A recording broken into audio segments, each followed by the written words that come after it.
The best book to read is the Bible. The best book to read is the Bible. If you read it every day, it will help you all the way. Oh, the best book to read is the Bible. Dear brothers and sisters in the Lord, ప్రభునందు ప్రియమైన సహోదరి సహోదరులారా, today's verse for our meditation is taken from the book of Genesis, chapter 26, verse 3. నేటి దినం మన ధ్యానం కొరకు ఆదికాండం 26వ అధ్యాయము తెలుగులో 4వ వచనం నుండి తీసుకొనబడింది. I will give all these countries and I will perform the oath which I swear. నీ సంతానమునకు ఈ దేశములన్నీ ఇచ్చి నేను చేసిన ప్రమాణము నెరవేర్చదను. The patriarch and the man of God, Abraham, died in Genesis 25th chapter. మన పితరును దైవజనుడైనటువంటి అబ్రహాము 26వ అధ్యాయంలో ఆయన మృతి పొందుతాడు.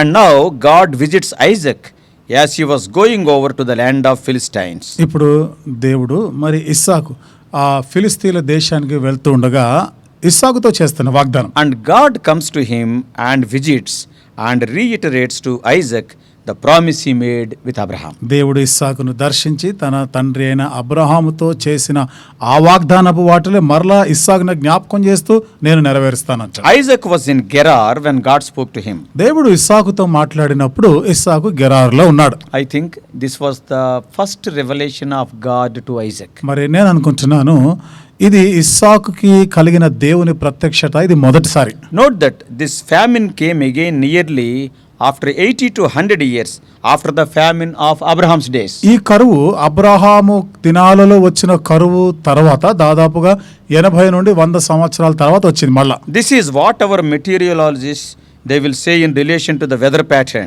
కాబట్టి ఇది మన వాతావరణ శాఖ మరి శాస్త్రజ్ఞులు వాళ్ళు చెప్పే మాట కూడా అదే 100 సంవత్సరాలుగా ఒకసారి మళ్ళీ పునరావృతం అవుతుంది. About the weather pattern they will talk about a 100-year period cycle. ఈ వాతావరణంలోని ఈ మార్పు ఈ విధానాలు ఇవి ఒక 100 సంవత్సరాల తర్వాత మరలా పునరుత్థానం అవుతుంది. Another thing to notice, మరొక సంగతి మనం గమనించవలసింది, Abraham also went to Abimelech, but certainly not to the one that Isaac went to, because this is after 100 years later. Abraham కూడా అబీమెలెకు దగ్గరికి వెళ్ళాడు, కానీ ఇప్పుడు ఇస్సాకు వెళ్ళినట్టు అబీమెలెకు ఇది వేరు. ఎందుకు? ఇది అప్పటికి ఇప్పటికి 100 సంవత్సరాల వ్యవధి ఉంది ఇక్కడ. So therefore Abimelech is not the name of the king.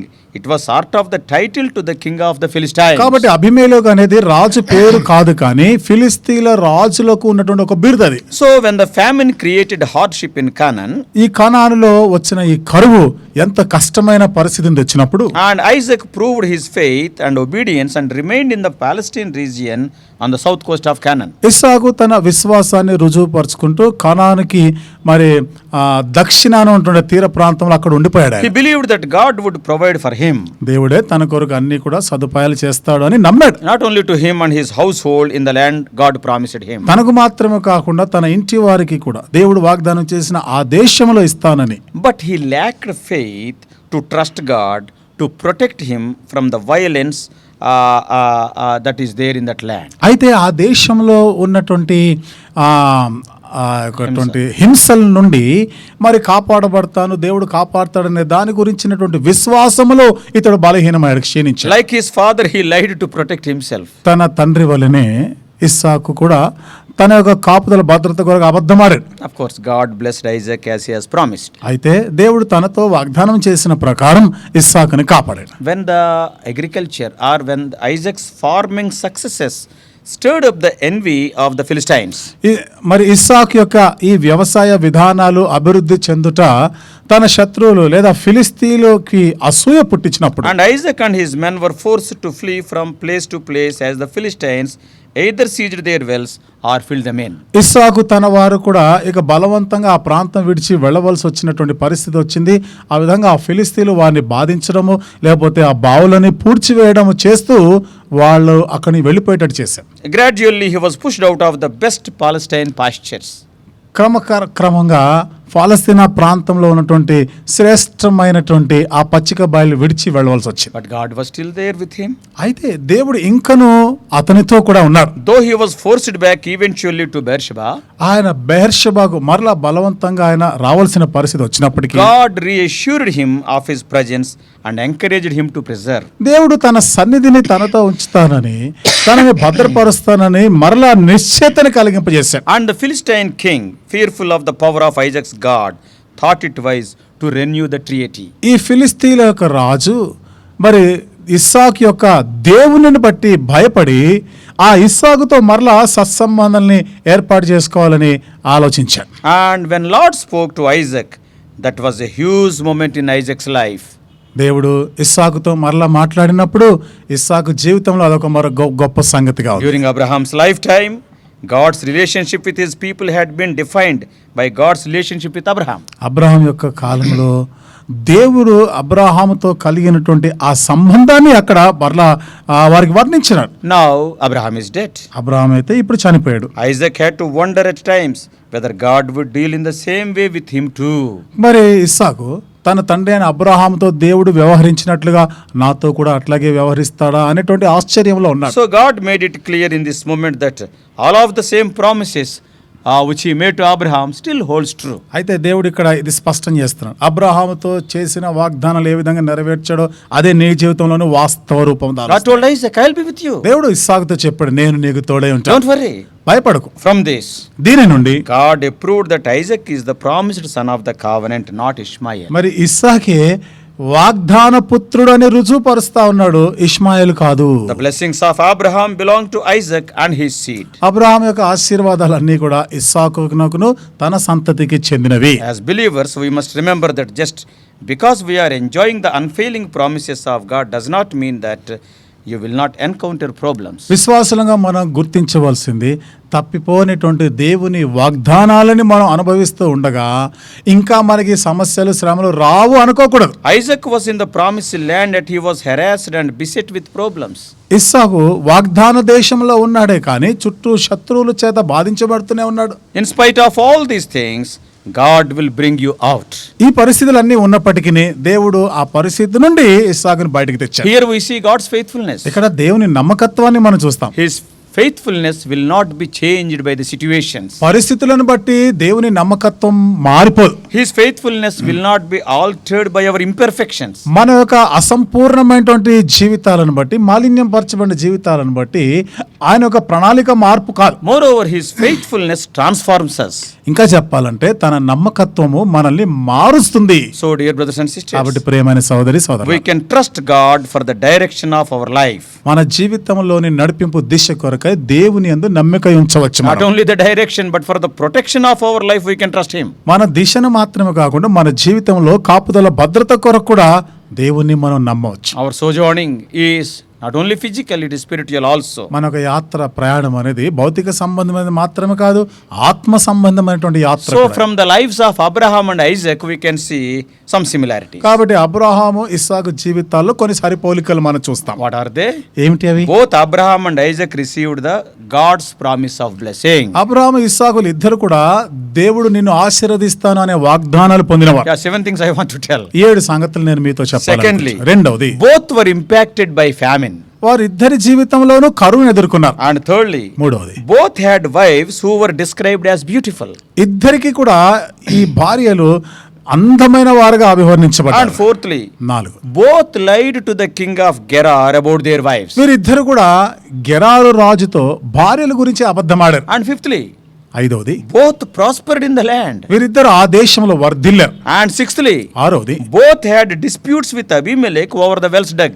ఇద్దరు కూడా ఆ బావులు మరలా తవ్వే విషయంలో అబీమెలెకుతో వివాదం వచ్చింది. And seventhly, 7వది, both built altars to worship the Lord. వీరిద్దరు కూడా దేవుని ఆరాధించడానికి వరకు బలిపీఠం కట్టారు. Not only 7, I am remembering another 3 also. 7 విషయాలు మాత్రం కాకుండా మరొక 3 విషయాలు గుర్తొస్తున్నాయి. Eighthly, 8వది, both entered into a covenant with the king of Gerar. వీరిద్దరు కూడా గెరారు రాజుతో నిబంధన చేసుకున్నారు. And ninthly, 9వది, for both, remember, the second son was the child of promise. వారిద్దరి విషయంలో కూడా వారికి ఇవ్వబడిన రెండవ కుమారుడే వాగ్దాన పుత్రులుగా In ఉన్నారు. the case of Abraham, Abraham విషయంలో Isaac was the second son. ఇస్సాకు రెండవ In the కుమారుడు. case of Isaac, Jacob was the second son. ఇస్సాకు విషయంలో యాకోబు రెండవ కుమారుడు.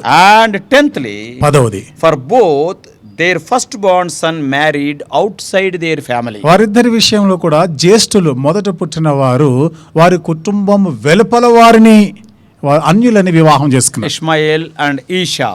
ఇష్మాయేలు ఏషావులు There కూడా. are 10 similarities I told between Abraham and Isaac for your further meditation throughout the day. కాబట్టి అబ్రహాము ఇస్సాకుల మధ్య ఉన్నటువంటి కనీసం ఒక 10 సరిపోలికలు ఈ దినమంతా కూడా ఇంకా ఎక్కువగా మీరు ధ్యానించడానికి నేను చెప్పాను. So before I close, నేను ముగించే ముందు let me remind you that our God is a promise making and promise keeping మన God. దేవుడు వాగ్దానం చేసే దేవుడు, వాగ్దానం నెరవేర్చే దేవుడు అని మీకు జ్ఞాపకం చేస్తున్నా. Those of you who are associated with Brother Wat Singh, మరి సోదరుడు భగత్ సింగ్ గారితో సహవాసం కలిగి ఉన్నవారు you may be remembering, మీకు గుర్తుండవచ్చు. in almost every prayer of his, in the beginning of his prayer, he used to mention this: Lord, you are a promise making and promise keeping ఆ God. దైవజనుడు చేసిన ప్రార్థనలన్నిటిలో కూడా బహుశా మీరు గమనించే ఉంటారు, ఆరంభంలో ఈ మాటలు ఖచ్చితంగా పలికేవాడు, దేవా నీవు వాగ్దానం చేసే దేవుడు, వాగ్దానం నెరవేర్చే దేవుడు అని. That was his personal experience, and it is the experience of many people of God in the Old Testament and in the New Testament and even in the 21st century. ఇది ఆయన ఒక వ్యక్తిగతమైనటువంటి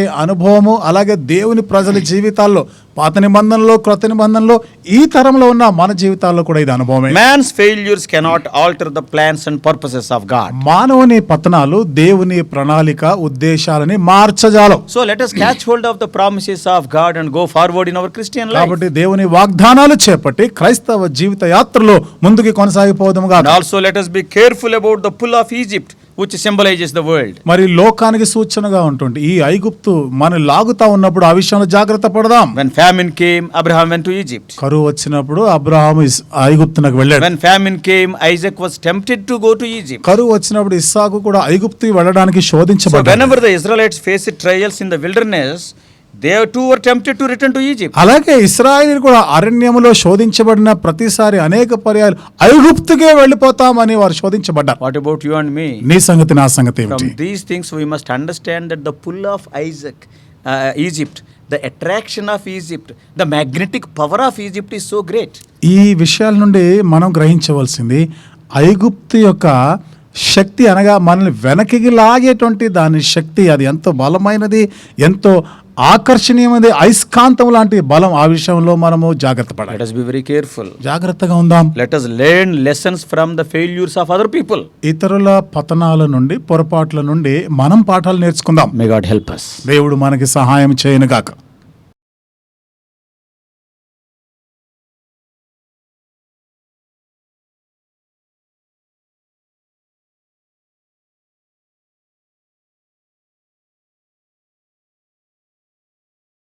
God bless you all.